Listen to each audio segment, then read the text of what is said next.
Bonjour tout le monde, j'aimerais bien vous révéler aujourd'hui une nouvelle vidéo sur quelques coulisses sur ce qui se passe justement dans le milieu scientifique. Vous révéler un peu les pires choses des fois ou les meilleures qu'il y a derrière ce milieu. J'en ai fait un peu déjà un brief dans la dernière vidéo de Science Trash, enfin dans l'une des dernières vidéos de Science Trash sur Bac+8, la suite. J'ai parlé un peu de tout ce qu'il y avait derrière et là j'aimerais bien vous détailler tout ça au cours de cette vidéo qui j'espère vous sera pédagogique.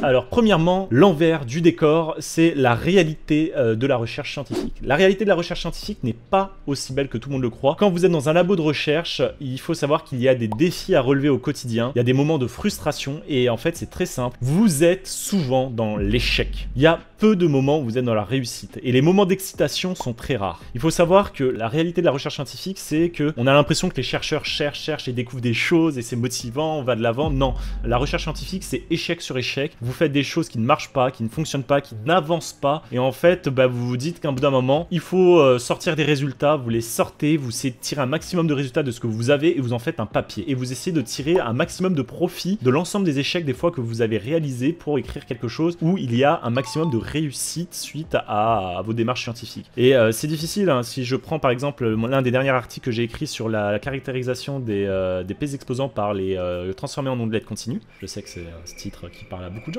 ici, n'est-ce pas? Dans cet article, j'ai essayé de tirer un maximum de choses, de résultats en tout cas, d'applications sur ce que j'ai fait là-dessus. J'ai pas réussi à tirer beaucoup d'applications et l'application que j'ai tirée, c'est l'application sur un autre modèle de d'un précédent article. Je me suis dit, bah super, bon, j'aurais aimé plus de choses, j'ai pas réussi. Donc vous voyez, c'était de l'échec sur de l'échec. Est-ce que j'en pleure? Non, c'est pas grave. On vit avec ces échecs et on va de l'avant et j'ai publié un article malgré tout, voilà. Deuxième moment marquant, les découvertes. Dans les coulisses, il y a les découvertes qui sont assez étonnantes et qui sont inspirantes. Mes directeurs de thèse ont fait une découverte sur l'analyse multifractale multivariée.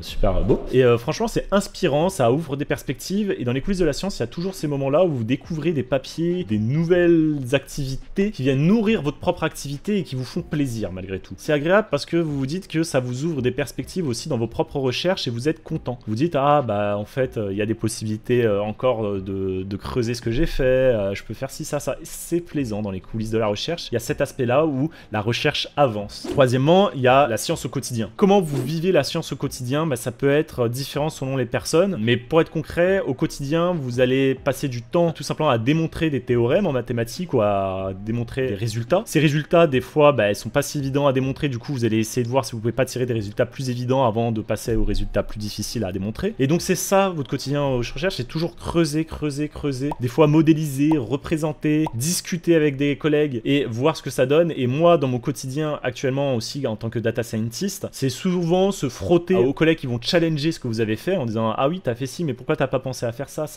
peut être bien, pourquoi tu rajoutes pas ça dans ce que t'as fait, ça peut être intéressant. Donc challenger tout ce que vous avez fait, le prendre en intégration. Donc votre quotidien en fait dans votre activité c'est toujours être en train de revoir votre copie en boucle 200 fois s'il le faut. Normal, c'est le travail et c'est comme ça que la science avance. On a parlé dans la vidéo Bac+8, le travail d'un thésard c'est ça, c'est revoir sa copie au maximum jusqu'à ce qu'elle soit le plus parfaite possible. Et c'est ça qu'il faut accepter et qui est pas forcément évident pour tout le monde.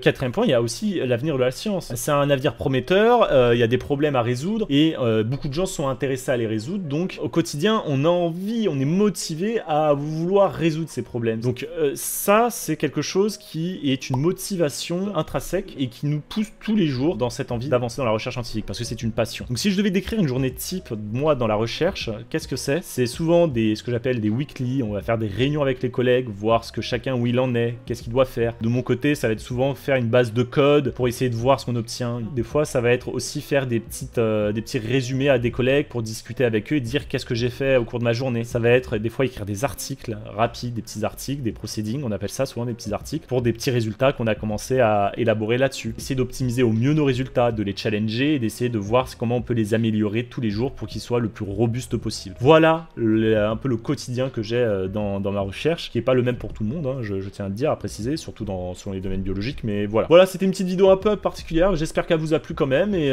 j'espère vous retrouver très vite pour une prochaine vidéo. Moi je vous dis peace, n'oubliez pas le bouton j'aime, n'oubliez pas de vous abonner, de laisser un petit commentaire, je vous dis à plus les amis, ciao.